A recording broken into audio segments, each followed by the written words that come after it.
It's 11:47 p.m. on a Tuesday night.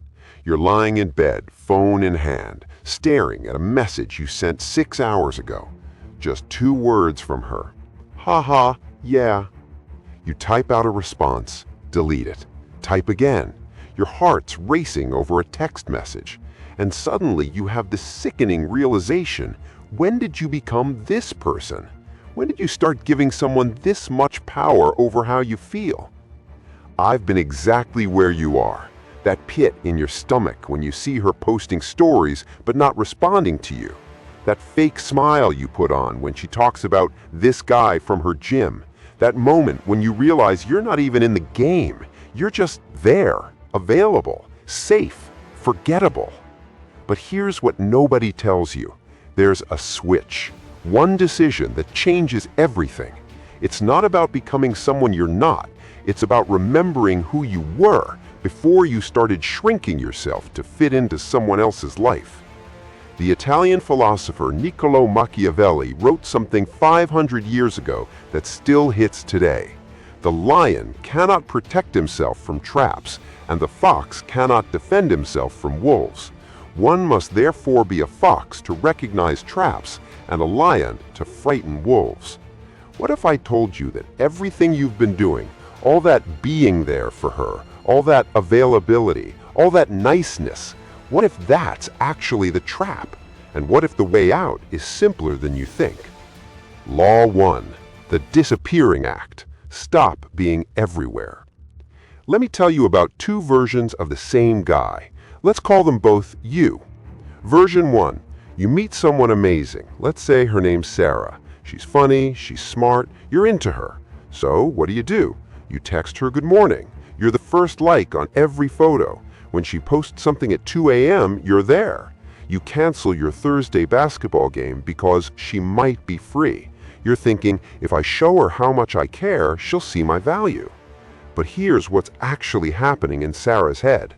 Oh, he's always there. That's nice, I guess. There's no mystery, no challenge. You're like her favorite coffee shop. Reliable, but she doesn't think about it when she's not there. Now, version 2. You meet Sarah, you're still interested, but you've got a life.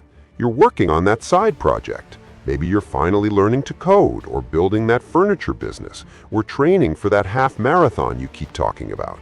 When Sarah texts, you respond when you actually check your phone, not in 3 seconds, maybe 3 hours because you were genuinely busy. Friday comes. Sarah hints she might be free.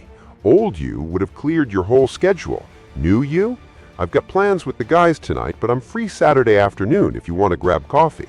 And something weird happens. Sarah suddenly checking her phone. Is he with someone? What's he doing? Why isn't he asking me again?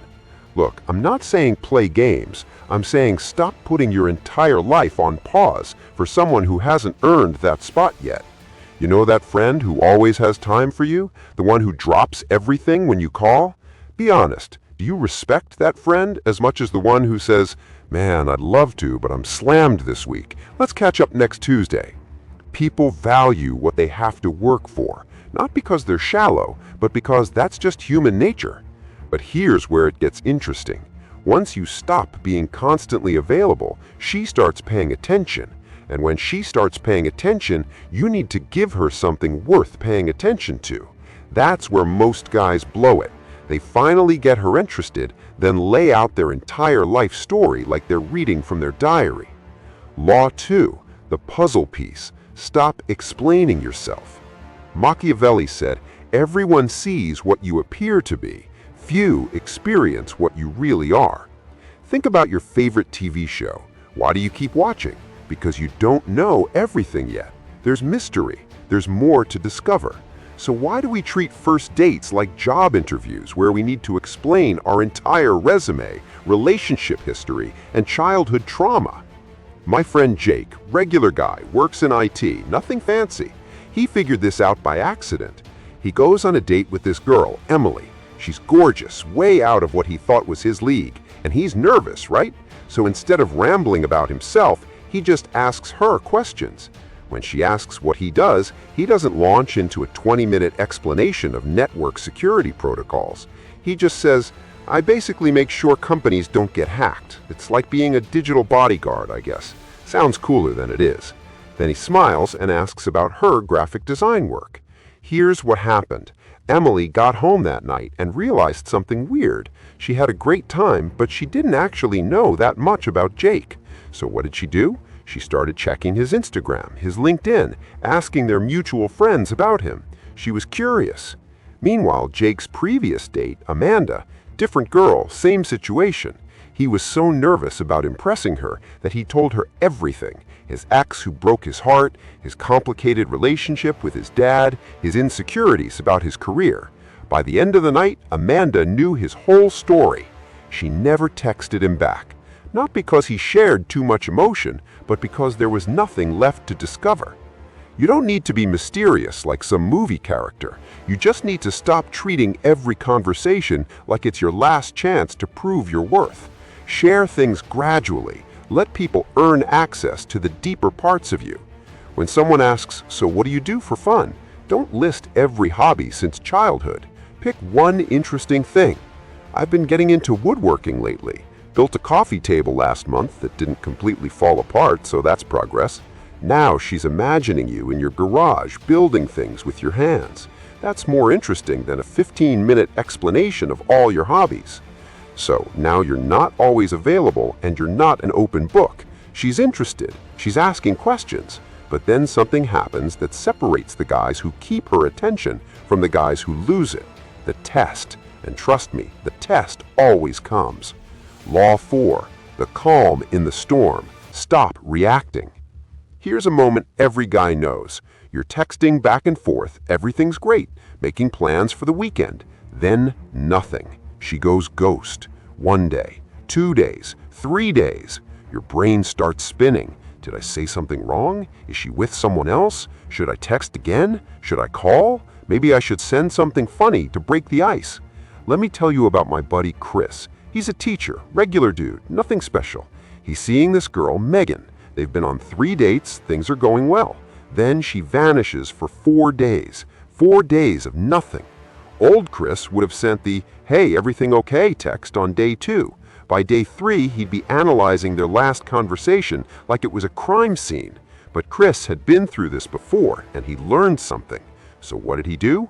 Nothing. He went to work, hit the gym, played video games with his friends, worked on his lesson plans. When she finally texted, "Sorry, work has been insane," he waited until he was actually free and responded, "No worries, hope things calm down." That's it. No, I was worried about you. No, I thought you were upset with me. Just calm, unbothered. And you know what Megan told their mutual friend later? "I don't know what it is about Chris, but he's different. He doesn't need me, and that's kind of attractive." Compare that to another guy I know, let's call him Ryan. Same situation, different girl. Day 2 of silence, Ryan sent, "Hey, did I do something wrong?" Day 3, "I'm sorry if I upset you." By day 4, he's writing paragraphs about how much he enjoyed their time together. When the girl finally responded, you know what she felt? Pressure, guilt, and a complete loss of attraction. Look, I get it. When you really like someone, the silence is torture. Your mind goes to dark places.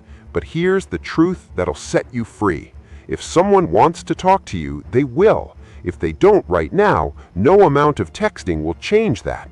But your reaction to their silence, that tells them everything. When you stay calm, when you don't spiral, when you just keep living your life, that communicates something powerful. My emotional state doesn't depend on your response time. And that's incredibly attractive because it's incredibly rare.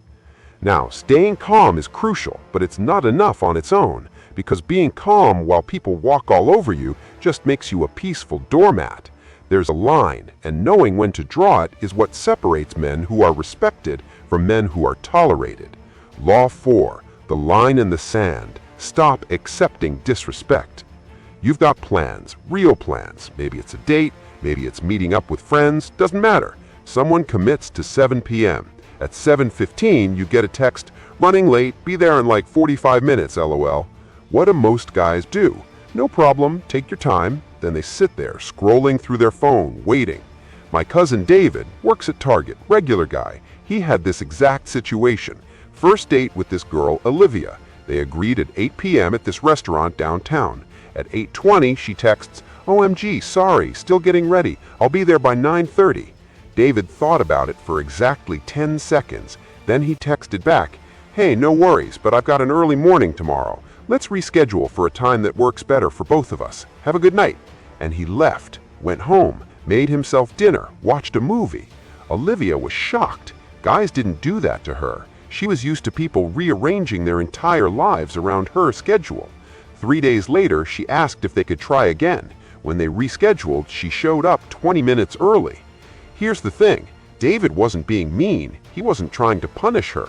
He just valued his time. He had a boundary and he stuck to it. Compare that to his friend Tyler.